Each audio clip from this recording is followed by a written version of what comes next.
આમ જોઈએ તો જીવનમાં 3 પ્રકારના ગુરુઓ હોય. એક તો આપણે જન્મ્યા ત્યારથી જે માતા પિતાએ આપણને જન્મ આપ્યો અને જે શીખવ્યું, એટલે પહેલા આપણા માતા પિતા ગુરુ બન્યા. 5 વર્ષ પછી જ્યારે આપણે સ્કૂલે ગયા અને સ્કૂલમાં આપણને કોણે શિક્ષણ આપ્યું? ગુરુએ. બરાબર? એટલે આપણા બીજા ગુરુ. અને જીવનમાં જ્યારે સંસારી ગુરુ તરીકે આપણે જે ગુરુને માનતા હોય આધ્યાત્મિક, તો એ આપણા ગુરુ થયા. એટલે 3 પ્રકારના ગુરુ. અને આખું જીવન જોઈએ તો આપણે જેમની પાસેથી શીખીએ ને, જે કંઈ શીખીએ એ આપણા ગુરુ કહેવાય. એટલે ગુરુ ઘણા બધા પણ હોઈ શકે, જેમની પાસેથી આપણે શીખીએ એ બધા જ આપણા ગુરુ છે. બરાબર? એક પંક્તિ રજૂ કરું, બરાબર? સાંભળજો અને સમજજો. ગુરુજી મારા પરમોપકારી, સિર પર પંજો તમારો,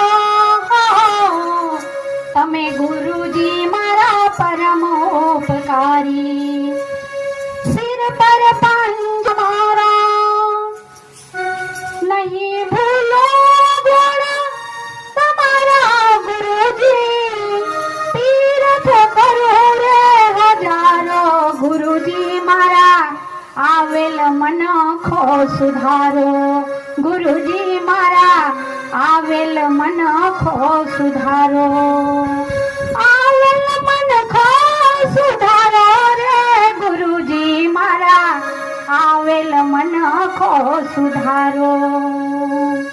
ગુરુ કેવા હોય? ગુરુનો હાથ આપણા ક્યાં હોય?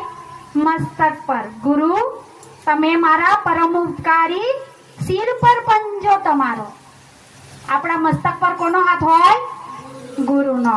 સમજ પડી ને?